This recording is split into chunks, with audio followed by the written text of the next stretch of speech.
Anytime you want to swap a token at both Uniswap or pancakeswap, and it comes up with transaction cannot succeed error.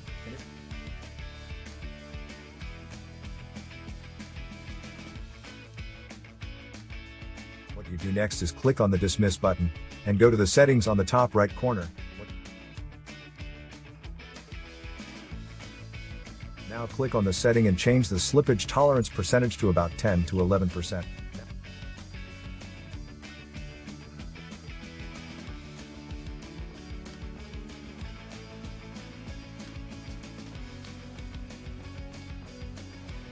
Then once again click on swap and confirm swap. Now it should work. Remember, this settings applies to both Uniswap or pancakeswap. Thanks for watching and remember to subscribe to our channel.